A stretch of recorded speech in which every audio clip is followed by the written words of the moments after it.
Total Screen proudly presents their official podcast, On Screen, with your hosts, Tyson Gifford and William Roerig.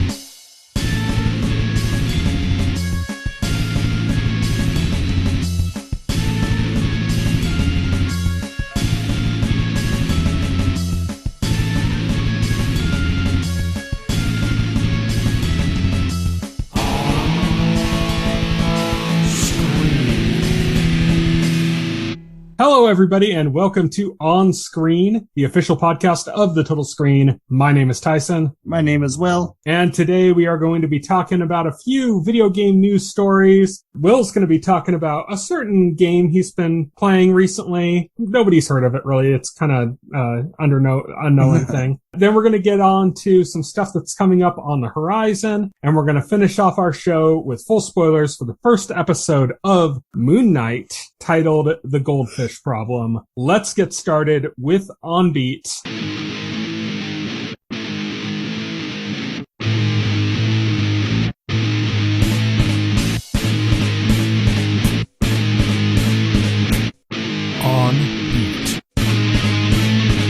On Beat is, of course, our news segment, and here is the news. We only got 2 stories this week. First up, the sequel to The Legend of Zelda, Breath of the Wild. Finally coming this year, right? No. Nope. Unfortunately, it has been delayed to spring 2023, which as a Nintendo and Zelda fan, it hurts, but it's not a surprise. It's expected. I have a hunch that it's going to come out in March, just because, March seems to be a month Nintendo likes to release big games. The 6-year anniversary? The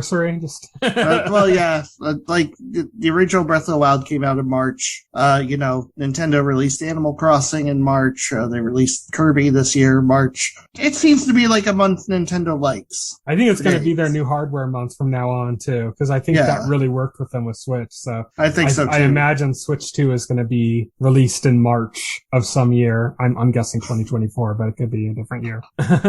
Right, yeah. But yeah, I think that's going to be a thing for that. Of course, this news, as soon as it came out, people are like, oh, that means confirmed Switch Pro or Switch 2 coming out next March. Nintendo delays games specifically for, new hardware. That's not really a thing that they do. Yeah. You could surmise Breath of the Wild's delay from holiday 2016 to spring 2017 was specifically because of the Switch, but that was an extremely, special situation where... the last hardware was a complete bomb. Yeah, where, Nintendo knew they couldn't, release their biggest game out onto, dead hardware and, sit there and not get any sales for, 3 months or whatever. Yeah. It could be argued the same with, the last time they did a Zelda cross-platform game as well with Twilight Princess on the Wii and GameCube. Yeah, GameCube was a dead system then too. That's typically the case with all Nintendo systems in the there's a lot of parallels between the GameCube and the Wii U when you think about it. Yeah, well, I mean, they're both the follow-ups to both of those systems were kind of half steps. Yes. GameCube to Wii, Yeah, Wii was an overclocked GameCube with a motion controller accessory, And Switch is, although it's completely different, chip-wise it's completely different. It's, power-wise, it's very much feels like a Wii U that's overclocked. Yeah, it's very much Wii U powered, and it's kind of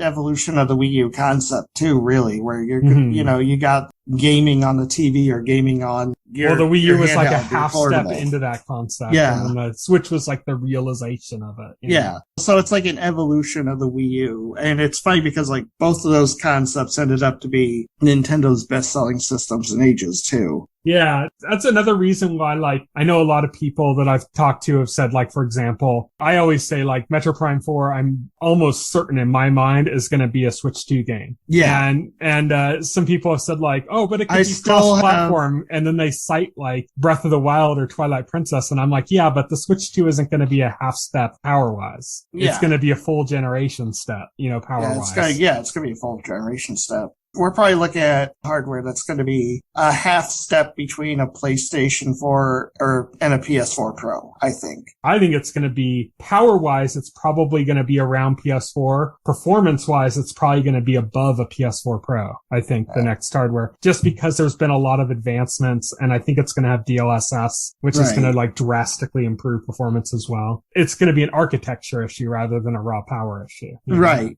But I'm going to say this. I think we're going to get the next generation of Nintendo hardware, whatever form that takes, in 2024. Yeah. I don't think we're going to see a Switch Pro. I think the ship has sailed on that. I think we're too close to next generation hardware to even make a Switch Pro release like even remotely worth it. I don't know why people still want a Switch Pro. Like, what are they expecting from it? Because it would just be like an overclocked Switch. Like, yeah, it doesn't make sense. Yeah, it doesn't make sense to sit here and beg for that because your hopes and dreams are next-gen Switch. Yeah. Let's be realistic. Yeah, but that's Legend of Zelda Breath of the Wild, delayed to 2023, spring 2023. It's not that hard of a blow. Like, it does suck. I was looking forward to it coming out, but not even just because you have to kind of expect it as a Zelda fan and as a Nintendo fan, but also because this is a pretty stacked fucking year for the Switch. So it's not like we're in drought season. This isn't like the last year of the Wii or the last year of the GameCube or the last year of pretty much any other Nintendo system. We have a lot coming out this year. This is probably Nintendo's busiest year as far as the amount of stuff coming out.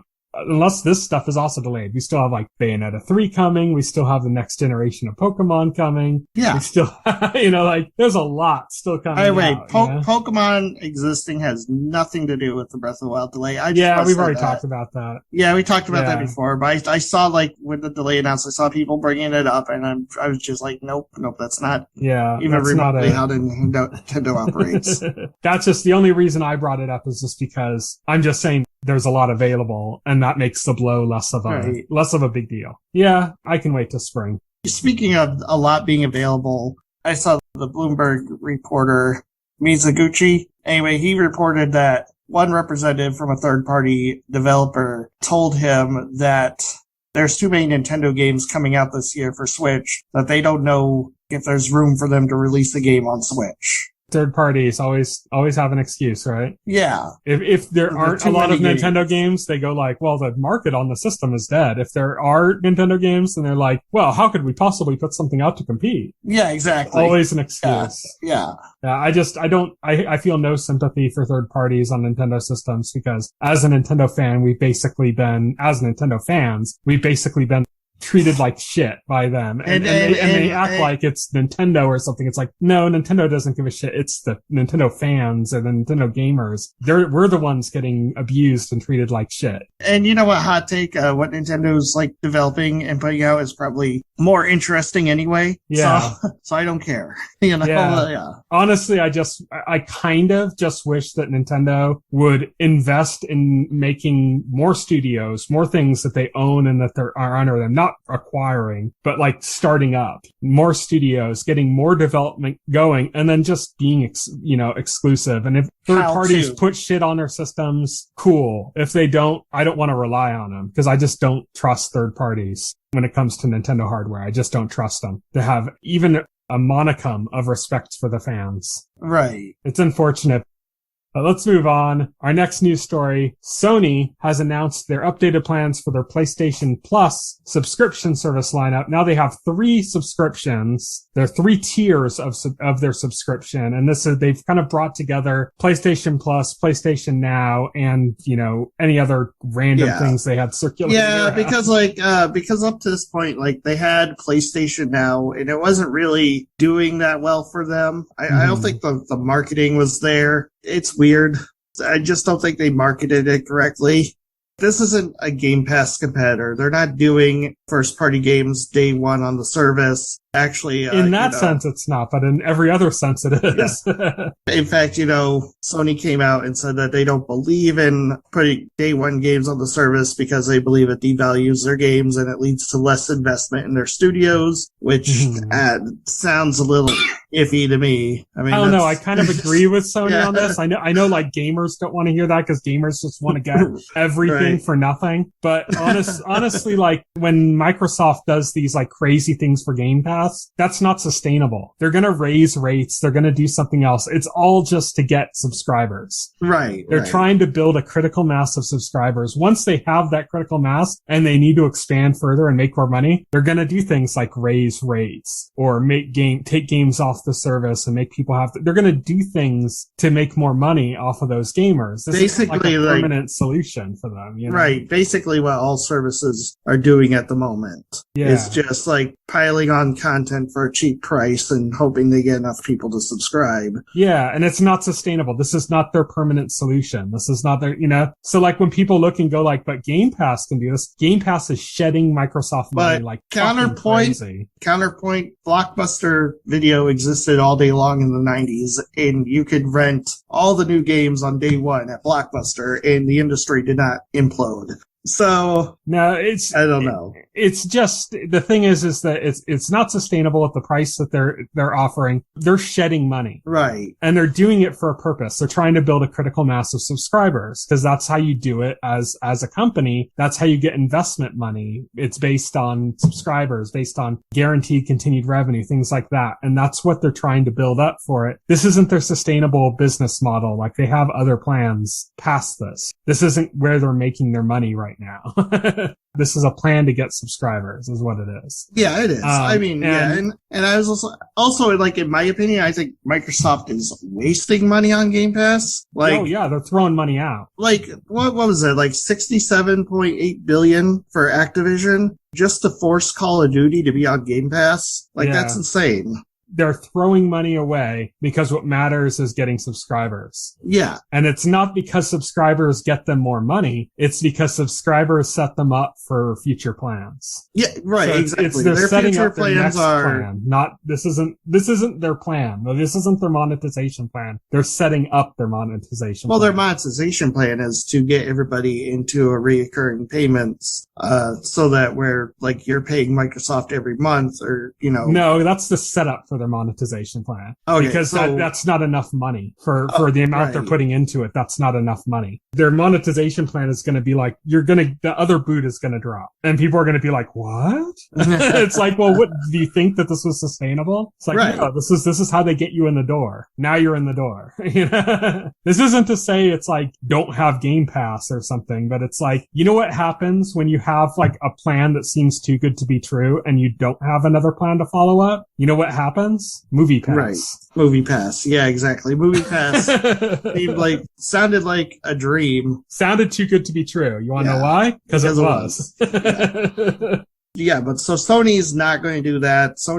It doesn't sound like this is going to be the kind of thing where Sony's just going to throw money at it, hoping you'll subscribe. Sony even said that they actually believe live service games are better than subscription services in their view. So all their investment is going into setting up, having live service games. And so they're actually taking the opposite approach here. Yeah. I mean, in some ways, this is like, it is a good deal. Yeah. What they are offering. So what they have is they have 3 tiers here. So let's go over these 3 tiers. The lowest tier is called PlayStation Plus Essential. And this is basically PlayStation Plus, right? That's the PlayStation Plus is the one where you get free games every month, right? Yeah, it's the existing plan. It's PlayStation Plus. You get the monthly free games. You get the online play. You get the cloud storage. Mm-hmm. Yeah, that's it. It's the same price. It's the existing subscription, PlayStation Plus subscription. Nothing changes there. Yeah, and the price set here is going to be $9.99 monthly, $24.99 quarterly, or $59.99 yearly, which is a pretty good deal. Yeah, that's same like price, basically same price it is now. Yeah, it's basically like half.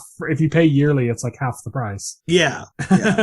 So that's good. The next level up is PlayStation Plus Extra. So this includes PlayStation Plus Essential, but what it adds is PlayStation Now benefits, which is up to 400 PlayStation 4 and PlayStation 5 games. And it's going to be costing $14.99 monthly, $39.99 quarterly, or $99.99 yearly. Yeah. So about $40 more if you're already on PlayStation Plus. This is this part of the plan is the closest thing to Game Pass. Because you get all your PlayStation Plus benefits, plus you get a library of 400 games that you can download to your system. I don't believe streaming is a part of this tier. No, it is not. Yeah. And it's up to 400, which means they're going to they're going to start lower than that probably. Right, yeah, probably. And then the last tier of the plan is PlayStation Plus Premium. And what this adds is, again, up to, not meaning it's going to have this all right away, 340 games from PlayStation 1, 2, 3, and PlayStation Portable. And it also adds cloud support for all of those games as well as the PS4 games. Not PS5 games, though, but PS4 games. So that's the most expensive tier. Yeah, that's going to be $17.99 monthly, $49.99 quarterly, or $119.99 yearly. I think that's actually a pretty good deal. The yearly rate. I guess. It depends on what games you want, but I mean, and it depends on what they have for the PlayStation 1, 2, 3, and PSP games. But I mean, that could be a haven for, JRPGs, for example. I mean, imagine if they had like the Persona games from PlayStation 2 and 3 on there. If they had Radiata stories from PlayStation 2, if they had Shadow Hearts, things like that. Like there's some rare games on there. And then you also have some of the games that they have available to buy digitally on PlayStation, like Xenogears, if that's available. Things like that. That would be like a haven for RPGs with that part. That's like a really good retro plan. That's basically what NSO should be. That's what Nintendo should be doing, basically. PlayStation's one-upping NSO at that plan. Yeah, I mean, I don't know. I'm not too enthusiastic about locking retro games to like the most expensive plan tier. It's like 2 games a year, the cost though, and that also includes all the other stuff, so. And I don't really care too much about the cloud streaming, so I don't think that plan's for me. I have other ways of playing those games. It's also adding in time-limited trials as well for games, so apparently that's going to be most of the games you're going to be able to play before buying too. So. Right, yeah. I mean, it's a good deal if you're into playing like those games. I just wish that the retro games were just like a bit, like,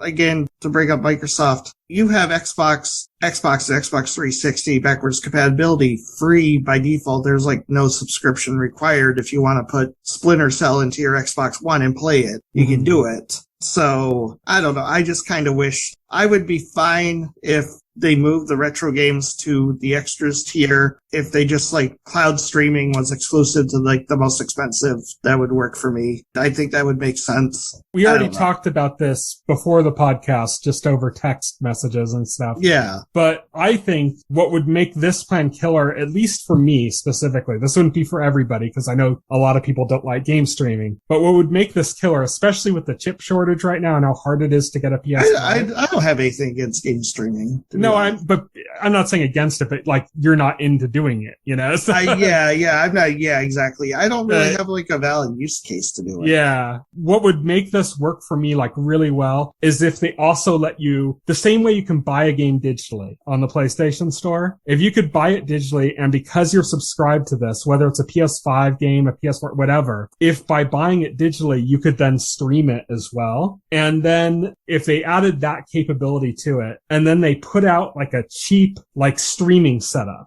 like a dongle plus a controller, kind of like how Stadia does the Premier Edition. And then basically I could buy PS5 games and stream them to my cheap thing. And I'd be able to get this cheap thing much easier than trying to buy a PS5, which is like really hard to get right now. And not only would I be able to play those games, but then that lineup would be in my PlayStation account. So if I ever did buy a PS5, I'd have all those games. Right. Yeah. So it's like, I think if they did that, if they added in PS5 games to the streaming, but not necessarily as part of the Game Pass, but just if you buy it, you can stream it kind of thing, and then offered an additional hardware for that, it would be a good transition for where they're at right now, which is they're in a place where a chip shortage is keeping them from getting hardware out, Right. So there's a lot of people we were talking about this that can't get too. them. Like Microsoft has a pretty ambitious streaming, platform setup where they got it set up now. You got Xbox Cloud Gaming. It's bundled with Game Pass. So you get all the Game Pass games streaming and you can stream it to your Xbox console, your PC, or your smartphone. They don't have like a dumb box that you could hook up to your TV that just streams Xbox Cloud Gaming, and I was just thinking like how strange they don't have that yet. Yeah, seriously. I mean, all they need is a dongle and then they can, pack in one of their controllers with it. And that's all you need. And it would be such a smarter way of doing things. I think like some Samsung TVs actually include it as an app. Yeah. But yeah. Maybe their hope is to go that way instead, to get it on Samsung TVs, to get it on Roku sets, to get it on things like that. But that takes longer because that means you're making deals, you know? Right. Yeah, exactly. That would have been my ideal situation because I don't want to invest that much money into a PlayStation 5. And even if I did want to invest that much money, I don't want to invest the hours and hours just trying to find one, you know, because they're so hard to find right now. It just doesn't make sense for me. So it's like, but if I had a solution like that, I would get it immediately and I'd be buying some PlayStation 5 games to play that way. I'd just be doing it. I'd be like, you know, hey, I'll do it. I don't care. Streaming works well for me. I have Stadia. It works almost flawlessly at my house. Like I just have a really good connection, so it just works. So I know that's not for a use case for everybody, but for people like me, that would be a selling point. Whereas I'm probably, if I get a PS5, it's going to be years from now. Whereas if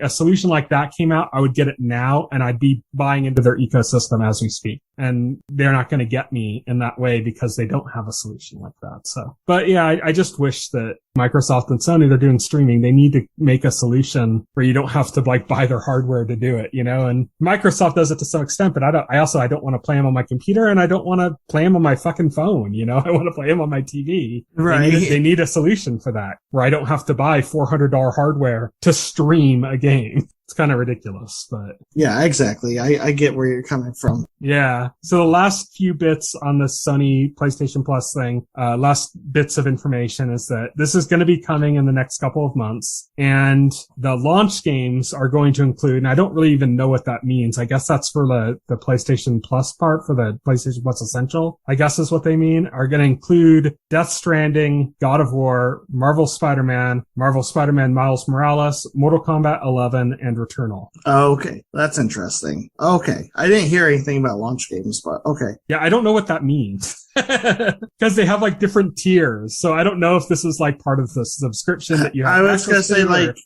like that sounds like the PlayStation Plus collection that they already have, but last I checked, Returnal wasn't part of that. So I don't know. Yeah. I'm not quite sure what that means, but if you do, then there you go. So, moving on from the Sony PlayStation Plus stuff, we're going to go on to our next segment, which is On Tap. What we've been watching. What we've been playing. What's on tap. On Tap is where we talk about stuff we've been watching and playing, and this week that means Will is going to be talking about, speaking of PlayStation stuff, something that he's been playing on his PlayStation 5. Yeah, I've been playing Elden Ring. I played it since it came out launch. I just beat it on Monday. I got the Platinum Trophy, and oh man, what a ride. This is easily Game of the Year 2022. Yeah, well, you still got some time. I still got some time. There's nothing coming out that's going to touch this. Let's be realistic. Advance Wars 1 and 2 Reboot Camp? That's in limbo. Like, didn't you hear? Yeah. We don't even know if that's coming out anymore. Nintendo's like, ew, I don't know. Yikes. Like, the war happened and Nintendo was just like, yikes. What about the next generation of Pokemon? That's going to slaughter Elden Ring, right? Nintendo noped out a Game of the Year this year. Yeah, the game that you'd think would have been the real competitor for that is going to be next year now. Yeah, it's going to be next year now. It's a fantastic game. Like, I loved every second of it. It's not too different from a normal Souls game. It's just the difference is that now it's open world and the areas are connected by a vast overworld. And there's like lots of little things to see and do along the way. You get a horse. You can jump freely. Yeah. And if you attack any wall 732 times, it might be broken down and give you a secret access. There are some bugs in the game, like that wall. Is that a bug or is that intentional? That seems like intentional to me. No, that was not intentional. No, 100% not. They wouldn't do that. First of all, that wall is in Volcano Manor, and that leads into a room where there is a door you could literally just walk right through into that room, like 2 feet away from that wall. So that would be really stupid to like intentionally put that wall there. Like, you could hit this wall 700 times to get into this room, or you could use this completely open door, like right next to it. It's like, I don't know. Well, I mean, the choice there is obvious. The wall, right? Yeah, the wall. Absolutely. It's the only one in the game, like, that does that. And, like, it's clearly, so here's the thing. So sometimes for, like, some objects, they might be similar to, like, a destructible object in the game, but FromSoft doesn't want that particular object to break, so they'll give it, like, a health meter and give it, like, 9,999 health or something ridiculous. Mm-hmm. Just so, like, it won't break. They give it high health and they give it high defense so that you can't break it. And I think in this case, it was probably originally designed to be an illusory wall, and then they, like, changed the design of that room because that area there does have a real actual illusory wall that you have to go through. It's just in a different location. So I'm thinking they switched up some things in that area, and instead of completely changing that wall into, like, a solid wall, they decided, okay, throw a health meter on it, put its defense up, and don't worry about it. And I think whoever did that, like, set the health, like, way too low and made it too easy to break. Too easy. Comparatively. You need to attack it for a year and a half. I was like, again, that's not a thing, like, anybody intended or wanted you to do. They don't make walls that you have to sit there and take a year to break. That's not a thing. Or From Software are laughing their asses off. Yeah, maybe. I know these games, like, have a reputation for being sadistic, but they're not, and trolly, but they're not that trolly. So you already told us about this game a little bit before, but you were in the early stages at the time. So what's interesting about this game is, like, this game's story is that it really feels like a George R.R. Martin fantasy epic crossed over with H.P. Lovecraft, because it turns out there are outer gods, like, influencing the events in this game that you can't see. And their influence is felt throughout the game, like, especially with the Frenzied Flame and the Frenzied status. When you, like, go into the Frenzied Flame village and you see all these people inflamed and insane, and that's because of the outer gods. That's because they've been hitting walls for their entire lives. Yeah. Also because of the outer gods. Cthulhu said, hey, why don't you hit this wall like a couple 100,000 times? Yeah, exactly. And there's also, like, a boss fight where you fight one of them. Astel, Natural Born of the Void, I think is the creature's name. It's crazy. Yeah, very Lovecraftian, of the Void. Yeah, absolutely. Yeah. There's some really cool boss fights, though. There's General Radon. Radon is crazy. He is, like, this general. He's gone insane because he's been inflicted with a disease called the Scarlet Rot that's eating him from the inside. So, like, he's gone insane and he's eating soldiers on the battlefield. But he has, like, gravity magic. And his gravity magic is so strong that he is single-handedly holding the stars in place. And so, like, after you kill him, a star falls to Earth and, like, creates, like, a big crater. And that boss fight is really cool, too, because of that boss fight. It's like a raid boss fight.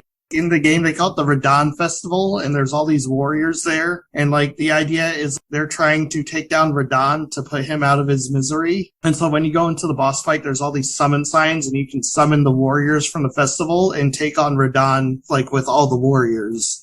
It's one of the coolest fights in the game, in my opinion. So how does the story work in a game? Obviously, it doesn't seem like there's, like, cutscenes. It's more based on lore, or is it more based it's more based on lore. Yeah, it's more based on lore. You get lore stuff from, obviously, when you pick up a new item, reading the item's description gives you hints of lore. Some characters will give you some lore. There are some cutscenes here and there that explain it, but yeah, it's a lot of, like, reading things and inferences and stuff. I still don't really, like, fully grasp the lore. It'll be interesting to watch the lore videos from people like Vadi Video when they come up, who, like, sit there and, like, research this stuff.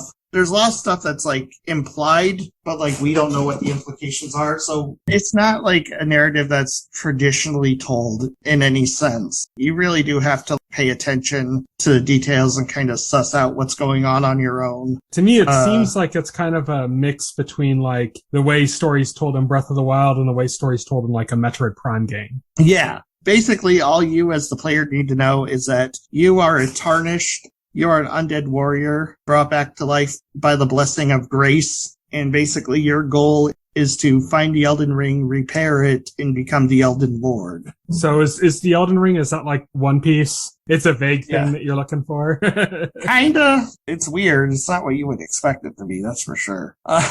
Don't spoil it, for anybody who's playing it. But Sounds like you enjoyed it. You got your Game of the Year prediction on it already. Yeah, it's great. It's mechanically, it has like all the best things that you can expect from a From Software game, like exciting battles, lots of exploration, lots of things to discover and find, lots of items to collect, lots of leveling up. There's all kinds of like different ways that you can create your character from appearance and stuff. And then, of course, like your stat building and then like the gear that you decide to use also influences your stats. I ran with like a katana build, and towards the end of the game, I got this really awesome katana. It's like Rivers of Blood, and it has like this ability Corpse Piler that like throws out like these ranged blood slashes. It just melts enemies completely. It's insane. But yeah, obviously I love the game and I recommend it to people. I say to people who are intimidated, I say don't be intimidated. You got a lot of options in this game for like taking down bosses.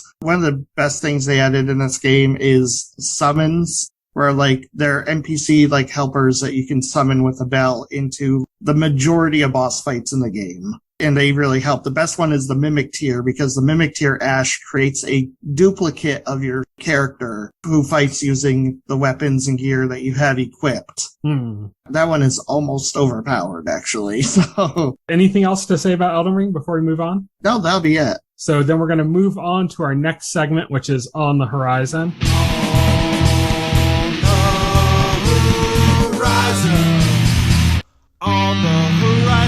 On the Horizon is where we talk about stuff that's coming up in the next week or so. Tokyo Vice is coming to HBO Max on Thursday, April 7th. This is a series about, I think it's a reporter that ends up following around Tokyo police. It's based on a real story in Japan.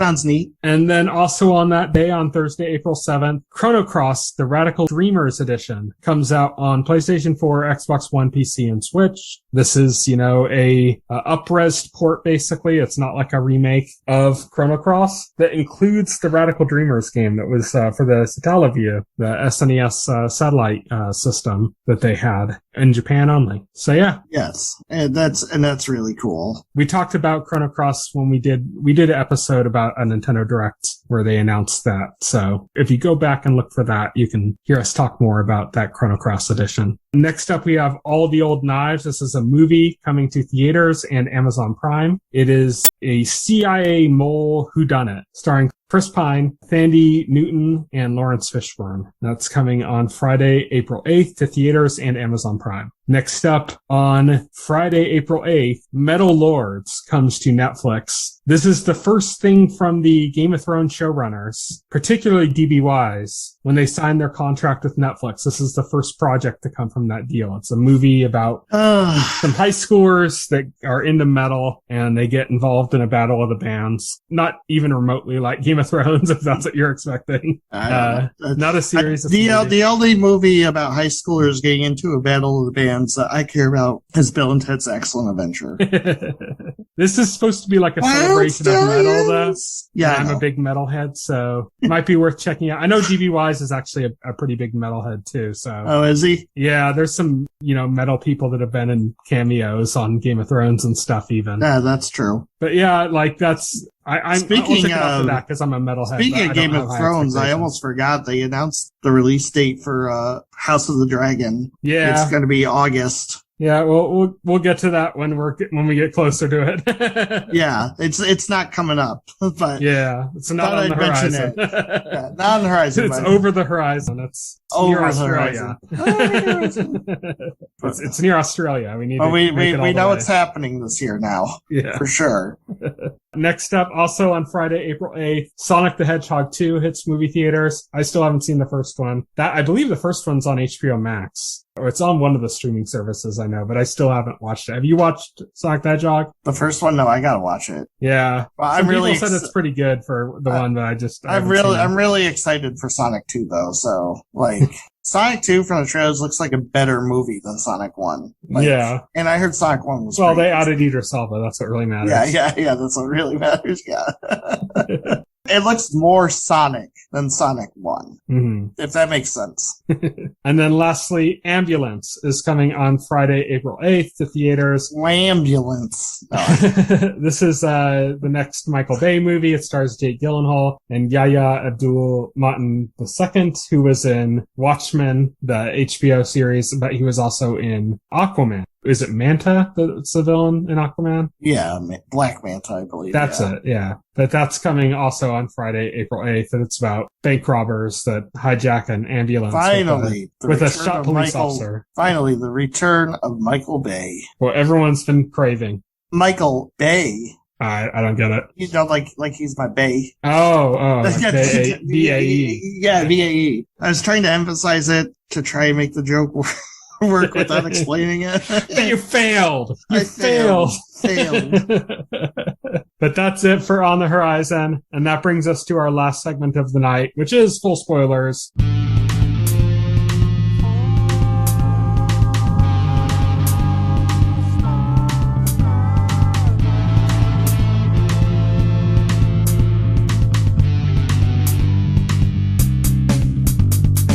Full spoilers is, of course, where we talk about a show, movie, or game in full spoilers. And this week we are starting our 6-episode journey into Moon Knight on Disney+.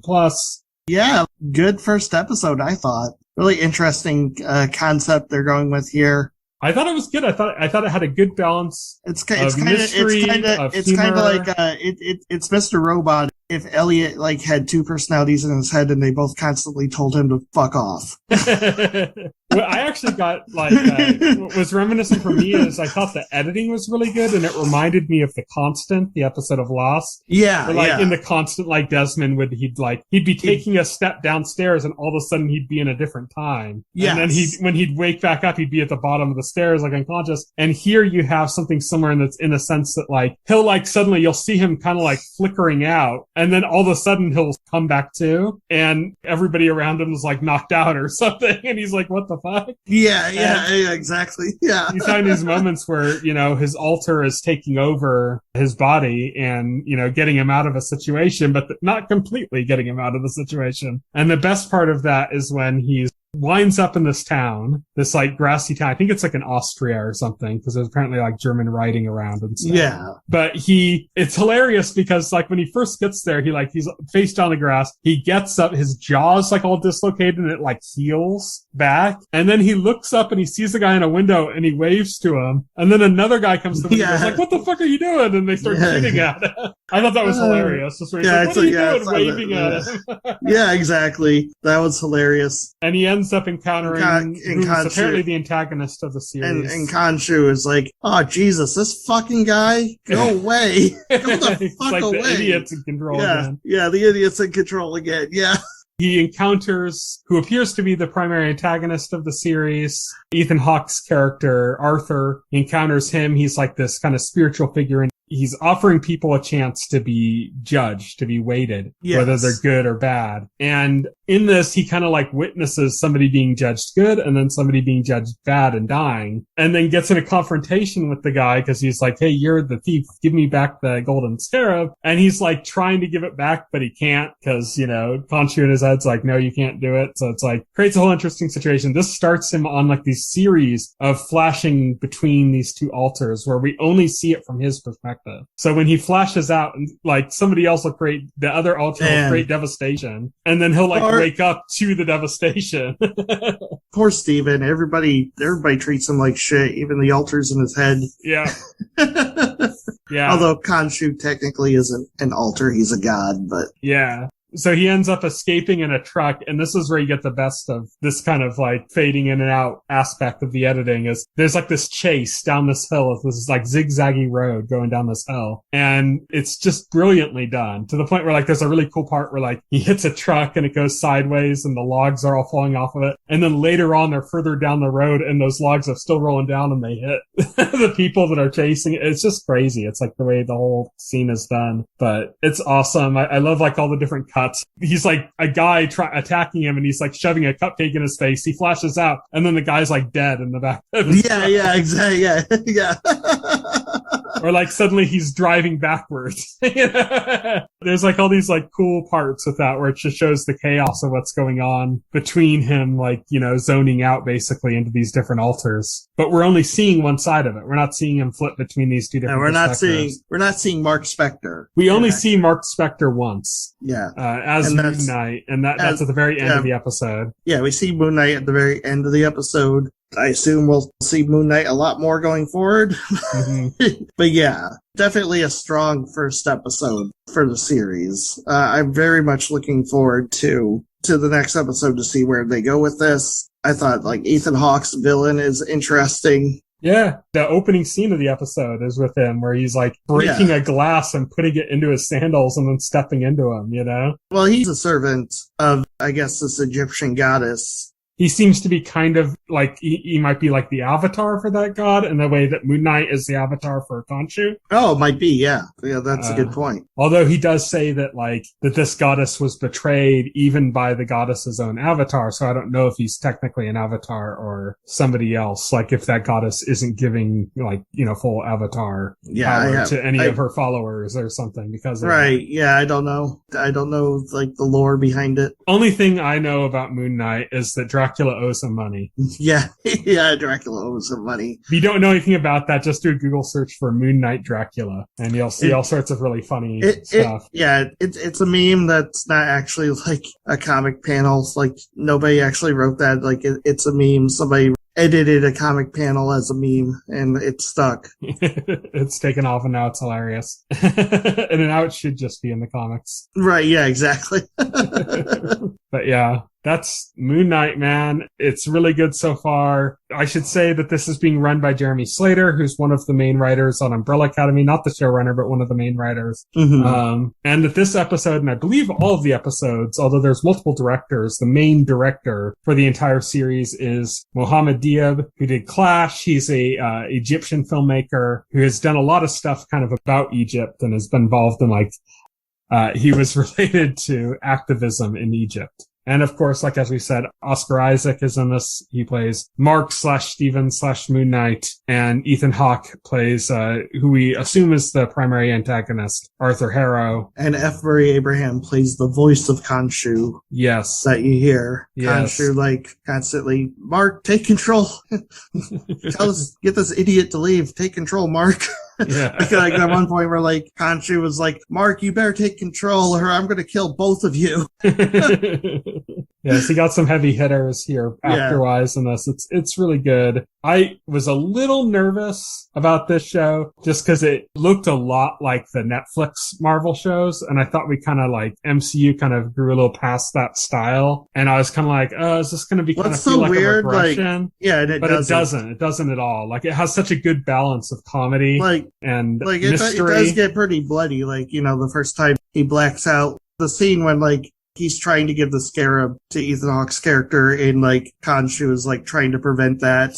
One of Ethan Hawke's lackeys manages to grab it from him, and then Steven blacks out, and he wakes up, and all the people around him are bloodied and dead on the ground. Yeah, and it's it doesn't hold back. Yeah, when I say that I was worried that it was going to be like Netflix, I don't mean because it's violent. I just mean there's a certain style to those that I think doesn't necessarily. Although what's weird thing is I don't know if you saw that this morning, but apparently Disney is censoring some of the Marvel shows.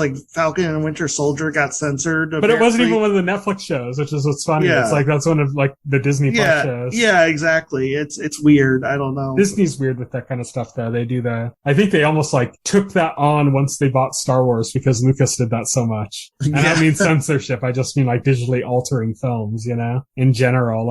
Lucas was famous for doing that, constantly making changes to his movies decades later. And it almost feels like Disney's kind of just gone well, we've inherited that now. We'll just make random changes. They did some change to WandaVision that's barely even noticeable. There's no real reason why they did it. You can barely even notice it, but there's barely a change at the very last post-credit scene on WandaVision that they made too. It's weird. It's why? It was completely unnecessary. Right. Yeah, it's it doesn't tone down any violence. It doesn't really add anything new. It's just a slight visual change that's barely noticeable. But yeah, I think that's, I think they inherited that when they bought out Lucasfilm from George Lucas. But That's what I was nervous about, was the stylistic elements that the Netflix shows kind of had, like the way they had the kind of constrained budget and the way they had to do certain things. But no, we had like a big set piece action scene with that whole truck chase scene, that was like really cool and inventive. And we had these like a good amount of humor kind of mixed in throughout it as well. So I was really excited with the way it was balanced. I'm really looking forward to the next episode. I think it's already quite a bit better than like Hawkeye or Captain and Winter Soldier. It's already like at that higher level for me of the Marvel shows. So I'm looking forward to seeing what else they're going to be doing with this. We got 5 more episodes to go. Yeah, same. I was impressed. Like, and I wasn't like set to like automatically be like, oh, because it's Marvel. Like, the show did have to do the work, and so yeah, I enjoyed it. Yeah, like I said, the kind of the editing, the way they do the editing with him slipping, in and out of consciousness, and that particularly in that scene was really cool and reminiscent to me of The Constant, which was like the best episode of Lost. Yeah. So easily one of my favorite episodes of Lost of all time. Yeah. So Moon Knight, it's killer. If you haven't seen it, what's wrong with you? Yeah. Cue Reggie meme. Cue Reggie. What's wrong with you? Yeah. But that's it. So next week we're going to continue our discussion of Moon Knight, and hopefully have some other things to talk about as well in the news or on tap or other stuff coming up on the horizon. We should have a bunch of stuff to talk about. So stay tuned for all of that next week. Until then, you can reach us on Twitter. I am at Tyson Gifford. Will is at Voxel Hero. You can check us out on Facebook. You can check our website, thetotallscreen.com. If you go to open up one of the container stories for the podcast there, you should be able to find links to our SoundCloud, to everything else you'd need to get in touch with us. Our Facebook page, all that stuff is there. But the best way to get in contact with us is probably just through Twitter. That's, I think, the only one that we actually actively check. Not the site's Twitter, but our individual Twitter. So if you want to really reach us, hit us up that way. We'd love to get any comments, good, bad, or indifferent about the podcast, any suggestions, any feedback, anything that you want us to mention on the air even. Just give us that on Twitter or any other way you can leave a comment. So thank you everybody for listening. Good night. Good night. Thank you for listening to the OnScreen podcast, the official podcast of The Total Screen. Visit our website at thetotalscreen.com. This podcast can be found on any major podcast client, including Pocket Cast and Apple Podcast. The entire backlog of this podcast and other content can be found on our YouTube channel.